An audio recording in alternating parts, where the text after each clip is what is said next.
paper bags. There's so many different sorts of paper bags. What we can get in Australia, you can't get in the United States. What you can get in England, we can't get here. There's so many techniques in this journal. I'm not just going to show you how to make a paper bag journal. If you don't want to sew your signatures together, we are going to take a shortcut there as well. So we're going to start off by just talking a little bit about the paper bags first. This paper bag here has got a gusset in the side and a box bottom. Right now, they're called a box bottom because it's square at the bottom and they come out wide at the sides. This one has got a gusset at the side, but it's just got a fold at the bottom. It's quite different to the square bottom on your right here. So these are beer bottle bags that I get from the bottle-o here in Australia. I would normally just use the wider bag, the one underneath, to make this journal. But I'm going to show you how you can make this narrow bag wider, just in case you can't get this wider bag. So if you were to just get the narrow bag here and fold it over, your journal would just be as tall as the bag is wide. So my bag is 4.5 inches wide. So when I fold it over, that's how tall my journal's going to be. The wider bag here is 6 inches wide. So when I turn it on its side, that's how tall my journal's going to be. So wherever I fold it is how wide my journal's going to be. So it doesn't matter whether you have it square, like here, 6 inches by 6 inches, or if you have it a bit shorter and make it 4.5 inches wide. Like I said, that's what I normally would use, but I'm just going to show you a cheat to be able to use this narrow bag. So at the moment, it's only 4.5 inches wide. So I'm going to cut the bottom off, which is the fold. We won't need that. So now my bag is open, both ends. So the top of the bag is open, and now I've just cut the bottom off. So I'm going to put a 1/2 inch mark on my left-hand side here. Then I'm going to put a 4.5 inch mark here. This is the fold line of my journal. It's where my pages are going to fold in the center. Putting another 4.5 inch mark to the right-hand side. So that's the other side of my pages. And another 1/2 inch mark. These 1/2 inch marks are where I'm just going to fold over the raw edges. So I'm going to cut it off at this last line here. Both ends of my bag have an opening now. So put your hands inside the bag, one on both ends of the opening. And then just pull the bag open by making the gussets unfold. Just pull them open. And the fold on the bottom, keep it as a fold. And then stretch your bag out across the top and make a new fold.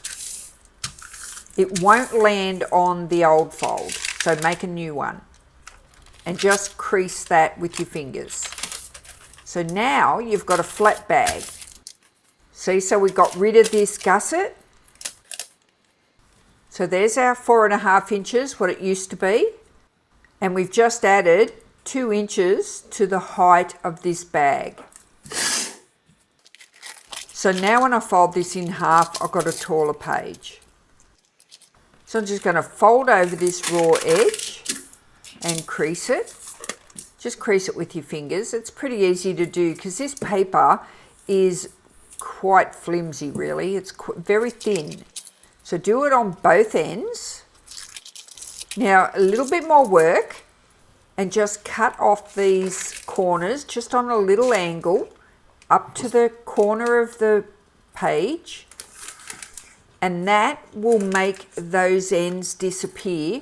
You can cover them or you can leave them natural. And just put a little bit of glue on both layers because you need them to lay down flat. You can go to the trouble of cutting one of them layers off if you like. If your bags are a bit heavier, you could definitely cut the underside off, but I just glue mine together because this paper is very thin. And here's what I mean by you would shorten one of those pieces, and that way it just gets rid of the bulk. So when you glue this top piece over the bottom piece, it's not as bulky. Now go ahead and make 3 more of these. We're just making a 4-page journal. You can make 6 pages if you really want to. Now the next technique I'm going to show you is how to remove the box bottom, which removes a whole lot of bulk, which also turns it into a flat bag. Start by just gently peeling up the cover that's on the bottom of the box. This one's pretty easy to do because it's actually a food bag, so it's got a light plastic lining. Depending on the bag you have, it may not have this plastic lining. So just pull it away until you release the whole bottom of this bag here, and that'll just open up and lay flat. Now do the same to this flap here. Just start lifting it up and pulling it back away. Don't go pulling it too hard or fast because it'll just tear. You just want to break the glue, and that'll also lay flat. Now what you can do is just open the bag. You might have to cut a little bit off the corner here or tear it, whatever's easiest. I just found it easy to tear mine. Then just pull it back open and fold the gusset up. Just follow the top part of your bag and just fold that back closed, even with the top part of the bag, and just flatten it with your hands. Now that box part is gone, so all you need to do now is cut the bottom off, just fold it over and glue it down. Now these bags here, like I said, are food bags, so it's got a window in it. Chances are the bag you've got may not have a window, so just pretend the window's not there. You can do the same as we did on the first one as well. You can open it right up by putting your hands inside the bag and pulling it open and laying it flat. So you can have a much taller journal page, or you can make it into a cover. Give this technique a try. It really works well for removing the box bottom. Using a printed bag is really easy. All the work's done. They've put these lovely images on these bags for us. I got these from Woolies in Australia. So I just fold it how big I want the pages to be. Then I fold it again on the side where I need to have that fold glued down. So there's my finish line. I add 1/2 inch to it, and I'll cut this off and glue it back down. Same method as I've done on the first bags. I'll just snip off the corners and glue it down. You could just use one of these pages in with your plain bags, or you could use all your bags like this and just cover over, leaving a little edge border. So now we're going to start putting our journal together. I'm going to cut the bottom off 3 more bags because I'm making 4 pages. So I've cut the bottom right away. I've got my 1/2 inch mark to fold over at the bottom and my 1/2 inch mark at the opposite end. Now when you fold these over, you get what's called page creep. So you fold them over and then put your ruler down on top of all the pages on the end, and then trim them back if they're creeping out too far. If it doesn't bother you, just leave them where they are. But I like them ending all at the same place. Now we've got all our bags cut out. They're all at the right length.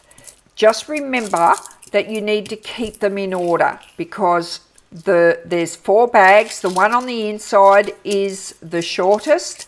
The one on the outside is going to be the longest. And then fold them in half and put them back inside each other in order. And see, by keeping them in order, they've all come back and landed at the same place on the edge.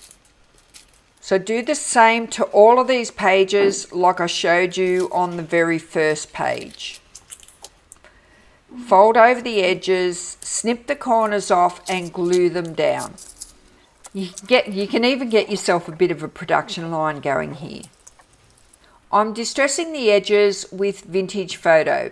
I'm going to distress both sides of these pages. Okay, it's making the cover time. We're going to do the base part of the cover first. And to make this is exactly the same as you made the pages. There's only one small difference. You're going to make it about 1/8 of an inch longer or wider than your pages. So just start it off exactly the same way you did your pages. But this time what I'm going to get you to do is just fold over the end of one side of the bag first.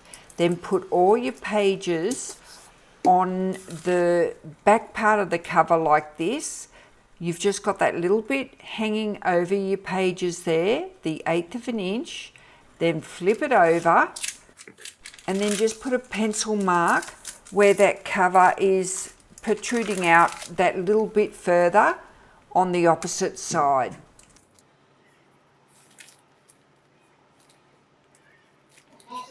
And then you just go ahead and cut that off, fold it over and glue it down.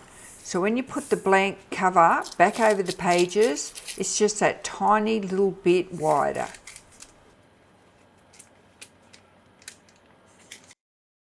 Now we're going to make a cardstock cover for the paper bag journal. I've embossed my cardstock. Now I've used an electronic cutting machine and I've actually debossed instead of embossing.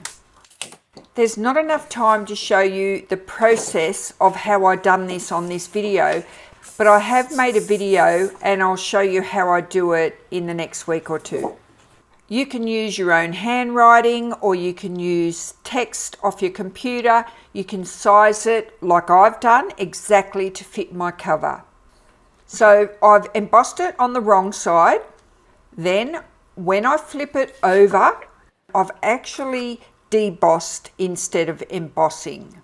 So I measure the height of my pages and then I cut it off just above the text and just below. Now it's a 12-inch piece of cardstock, so I'm going to cut the front and the back together. Now I'm going to put some distress ink on the right side, so I'm going to do a very light pass over the top of the debossed side.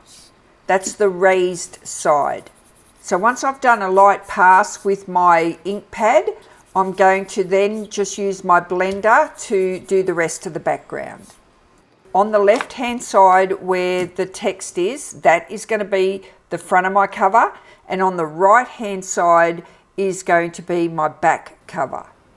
So now I need to measure the width of my front cover and I'm going to cut off the left hand side. Now this right hand side here, you can cut a straight line or you can do a decorative punch like I'm going to do here. So I'm just going to cut it a little bit wider than I need it, because when you use these punches, you lose about 1/8 of an inch at the top here. So I start punching in the middle, I work my way down to the bottom, and then I work my way back up to the top. And now I re-ink the fresh cuts, and I'm going to use my front cover as a template to cut out my back cover. So I put my pages on just to make sure that I've got everything right. It always pays to double check. I'm going to put my pencil mark for the back on the widest part of the flowers where I've punched them out. You could definitely use your punch on the edge of the back as well, but I'm just doing a straight cut on both sides. So it's a little bit wider at the back as well, just so the pages are tucked in nicely behind the cover. Re-ink the fresh cuts. You can make another paper bag like a page, but big enough to glue to the cover. So what I'd do is distress ink down the middle, and then I'd glue that with a gap here for the spine and just use that as my cover. Or you can just use the cardstock on its own. But I'm going to add a piece of fabric for my spine. So I'm just using a piece of fat quarter, which is just 100% cotton. If you're using scissors, just cut it out to the height of your cover and have enough fabric that goes from the back, curves around your spine and comes back around the front. So I just put a little scissor snip and then I tear down the long edge. Now I'm going to work out my width. So I put my pages on here and then I flip them over, and I'm just going to make my spine piece around about 2 1/4 inches wide. Most of this is going to be under my cover. So I'm just putting my fabric on top of the cover just to measure the height. So I go from the top of my cover to the bottom, and I put a snip in the bottom so I can tear it. Now you've got a choice here. You can put your fabric over the top of your cover like this, or underneath like this. So get your piece of fabric and just fold it down the center long ways and crease it with your fingers. This is just so you know where the center is. I'm using the Helmer fabric glue, and I always put my glue on my cardstock. I don't bother putting it on my fabric. It's much easier to glue down if you put it on your cardstock. Once I've got my glue all down just one side of my cardstock, I'm doing my front first. I lay my fabric on the table right side up, and I'm going to put my front cover, the straight side, just short of that fold line. I tap it down with the palm of my hand. I don't use my fingers so I don't push any glue through the fabric. And then I repeat the process on the back. Run the glue down the back area on the cardstock, flip it over, and I leave a small gap here next to the front cover. Now what I want you to know here, the smaller the gap, the shorter your cover is going to be. The wider the gap, the longer your cover is going to be. So I'm going to bring my pages in and put the cover over the pages. So if you're going to sew your cover, don't sew it before you do a test fit. And this is where I realise my cover is too short for my pages. I've actually made the gap here between the front and the back too close. So while the glue is still wet, I'm pulling my back cover off because I don't want to ruin my front cover. So I pull the back cover off, and now I'm going to freshen it up with a bit more wet glue. And this time I'm going to leave a wider gap between the front and the back here at the spine. And this is what I meant by when I said the wider the gap here, the longer your cover is going to be. So it's a lot wider here now going around the spine area, and it fits much better. If you love sewing around the edges of your cover, you can do it now. But the good thing is you can do it later on as well, because the cover and the pages are removable. The one on the right has been stitched and the one on the left has no stitching at all. And now I'm just going to decide which book plate I'm going to use, and because I don't know exactly what I'm going to use this journal for, I'm not going to put a picture in it. I'm just going to use a sticker stamp. And the butterfly looks pretty good. The colour of the butterfly looks really good with the embossing on my cover.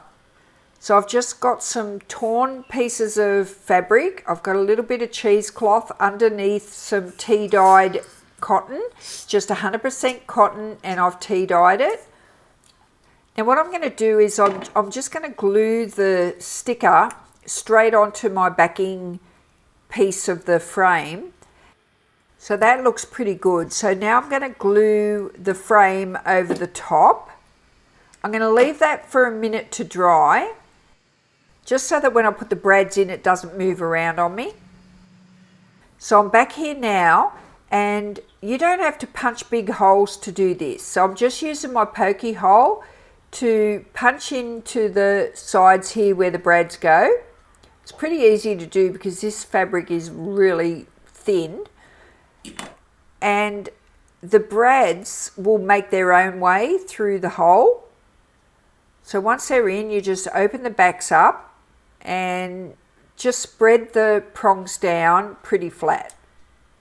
So you can see, if you haven't seen brads before, they're just like got two little prongs on them, and you put them through the hole together, and then when they come out the other side, you just spread those prongs apart. Now I'm just going to use the fabric glue and put a generous amount on the back of this plate and glue that down on my cover. And I like that you can't see the brads on the inside of the cover. They're just hidden away under the fabric backing. Well, the journal looks lovely and it feels lovely. The paper bags, you really wouldn't know that they were El Cheapo beer bags. Like, they work really well. But no matter what sort of paper bags you use, it's fun making a paper bag journal. Now for the binding. Remember I said I've changed my mind and I decided not to sew the pages into the cover? We're just going to use a little bit of recycled sari silk. It's not a very thick piece, it's quite narrow and it's a lovely colour. So I'm just going to open the journal up in the centre. I'm going to put the piece of silk through the centre and just have the fold of the ribbon at the bottom of the journal here, at the bottom of the pages, then bring it up to the top and then tie a double knot. Now it's a bit long, and where these joins are, they come apart really easy. You don't even have to get your scissors out, just grab it and pull it apart. So I'm just going to pull the sari silk down until I get it even and tie a double knot. The sari silk's nice and thin, so it just lays quite flat in between the centre page. Now we're going to decorate the pages a little bit more by making a stenciled paper bag pocket. And I'm going to make this paper bag pocket using the same as the pages. This is my new stencil that I'll have in the shop very soon. If you're interested in grabbing one of these stencils, just leave a comment below and I'll let you know when it's out. The fold of the bottom of the bag is still intact. I'm just measuring it on my page and I've marked just inside the edge of my page, and I'm going to come out from that mark because I want a little bit extra paper so that I can fold it under. Because if I leave my raw edge here, my pocket is going to be a little bit flimsy because this paper is very light. I find it's always easier to fold a crease first before I try and fold this to the inside of my pocket. Going to test fit and make sure that I haven't cut it too short or too long. I'm going to open my bag up all the way because it's got the gusset in it. It would be the same if you're using a flat bag. So I'm just going to crease it the opposite way now. Sometimes I find it easier to just do the short ends first and then the long ends just follow it along. Once you've got them all where they're supposed to be, just lay it down on the table and crease it with your fingers. Use your bone folder to get a nice sharp crease. Now it's laying nice and flat. Just lift up the edges a little bit and just pop a bit of glue around the whole top of that bag and flatten it back down again. I'm using another one of my new templates that is coming out soon, and I'm using the scoop part of this template just to cut out a wide thumb hole, just to remind me that this is a pocket. You could use a circle punch or just eyeball this cut. I'm going to distress ink all the way around the edges and around the thumb hole cut. I'm using distress ink in the colour Barn Door. I'm also going to use a makeup brush. The stencil that I've made is light. It's not a very thick stencil, so it does these fine lettering really well. So I use the makeup brush with it. You could use your distress ink Dauber with this, but I find the makeup brush does the best job. It actually turns out beautifully. So you just do little circle motions, and because my stencil is nice and wide around the edge, I minimize the risk of me getting any color on my page anywhere else, and it gives me somewhere for my fingers to hold down my stencil. So that's a good feature of my stencil. It's got a nice wide border. And I'm going to make this pocket into a jewel pocket. So I'm only going to put a bead of glue around the three edges. So I'm going to leave the back part of it as a pocket as well. So I'm going to glue that in place, and I'm not going to glue it too close to the fold line there at the spine. I'm not going to open the pocket just yet. I want that glue to dry and grab really well. So now I'm going to go along and I'm going to do something else while that glue is drying. Now I'm going to show you another technique that's using two glassine envelopes to turn into pocket pages. Just choose an envelope that's a tiny bit smaller than your pages. You can put as many of these inserts in your journal as you like. So you need 2 envelopes per pocket page. I'm just adding a little bit of distress ink, and you've probably seen them done this way, where you open up the envelopes and you put the flaps of the envelopes inside each other, and that will then turn these into a page. So you get your page and you put it here in the fold line.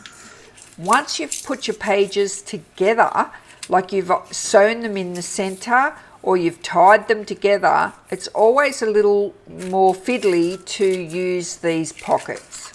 So we're going to turn them around the other way so that you can use the pocket easier and you still get the lovely look of the flap of the envelope. We're going to use washi tape to join them. I'm going to show you 2 ways. We're going to use a wide washi tape and a narrow washi tape. When you use the wide washi tape, you can see it on both sides of your envelope. So when you open your page, you see the lovely glassine envelope as well as your washi tape. If you were to use a narrow washi tape, you wouldn't see it. So just lay your envelopes down on the table so they're nice and even across the top. And you want a little gap between the 2 envelopes. And this is so that when you put your pages back in between the envelopes, they can fold over easy. So just lay your washi tape down the center of the two, and then get out your second piece of washi tape. We're going to put this on the other side, and just make sure that your washi tape's running the right way. You could put it upside down. I think with washi tape and junk journals, it doesn't really matter if you did accidentally put it the wrong way. So just match it up to the other side. It's really good with this glassine and that because you can see through it. Plus you've got your tape hanging out top and the bottom. So join them together and firm them down with your bone folder to make sure they got a really good stick. Cut off the ends of the washi tape and be careful not to cut through too close to your envelope. Now fold your envelope in half to train it to have a crease down the center, and that's your envelope page made. See what I mean by having a wide washi tape, how you can see it? So when you put it in here and you put your pages on top, you can actually see the washi tape and it looks quite effective. And by now you'd sort of understand what I mean. If you put a narrow washi tape there, you'd only see the very edges of it. Because see how much narrower this is? So how we're going to do this is I'm going to get the offcut off the paper bag, and I'm going to cut a strip that's as wide as the narrow washi tape by 2 plus the fold I need in the middle. So you go your washi tape by 2 and a little bit extra, about 1/8 of an inch. And that is that gap in the middle. So you just cut a piece of that bag off. And we only need one layer of the bag. You don't need all this layer or it becomes too bulky.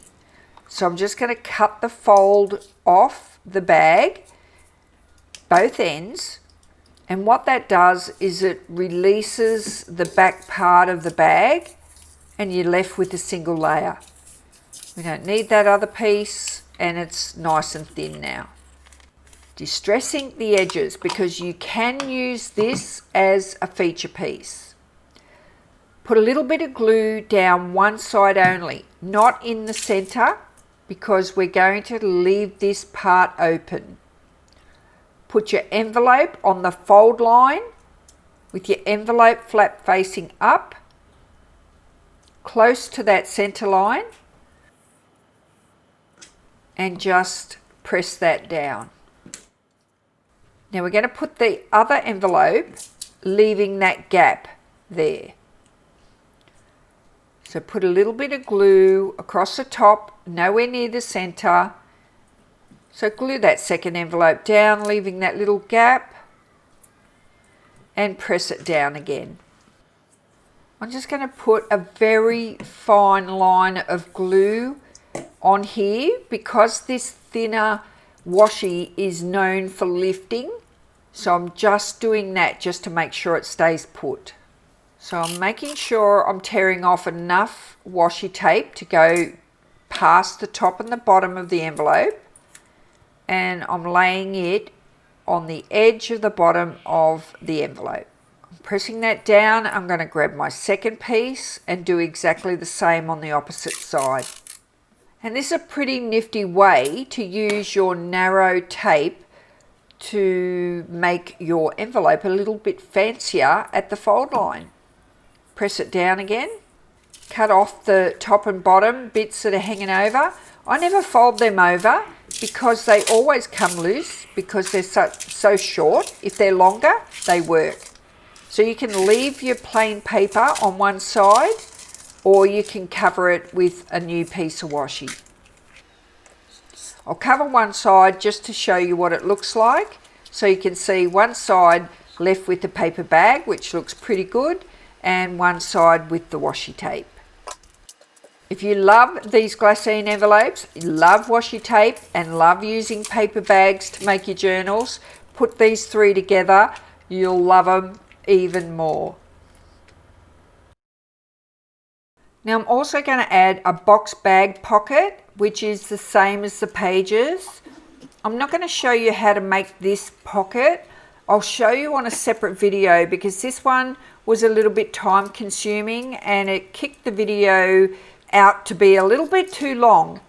So what I've done is I've made the box pocket using the same paper bag and I've just distress inked it, and I'm going to add a little bit of this seam binding that I've done my own stamping on to turn it into a polka dot, which I think looks adorable on here.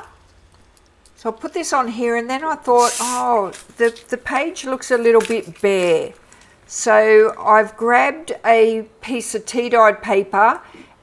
So I've done some stamping on it, and I put that down as a base first. And that also covered over the glued down edge of my page as well. So I'll glue that in place, and then I glue my box pocket over the top. I'm only going to put little flat things in there because I don't want this little journal to be too bulky. Oh, and that looks much better.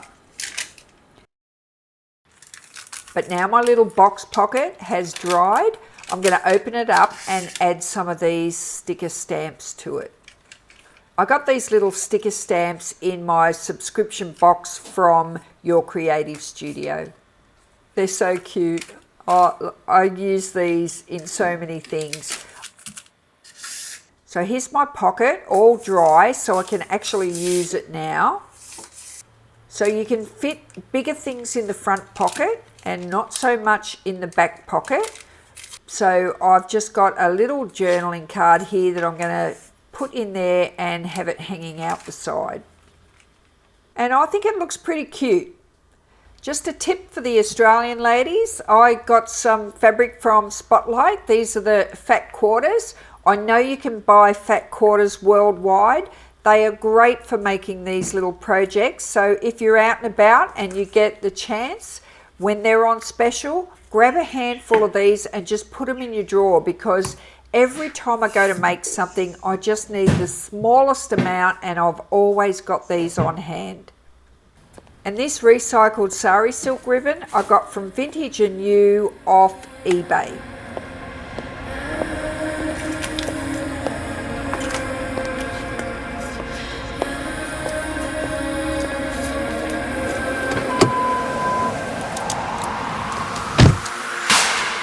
Dreams we always fight, 'cause we never worked it out. It just kinda slipped through our hands.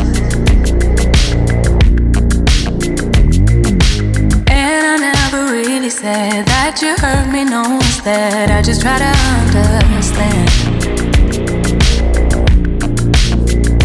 It was so exhausting, so I lost it, had to make it stop. Didn't really feel like giving you the chance to make it up. You asked me what's the problem, to be honest, it was you. That's the truth. It really was such a bad plan, 'cause I really think you wanted me to stay. Everything you did finally pushed me away.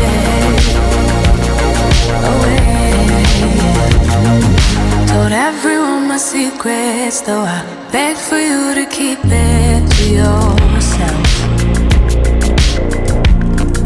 Thank you very much for tuning in, for watching my videos and giving me the most beautiful comments and encouragement to keep going. Ciao for now.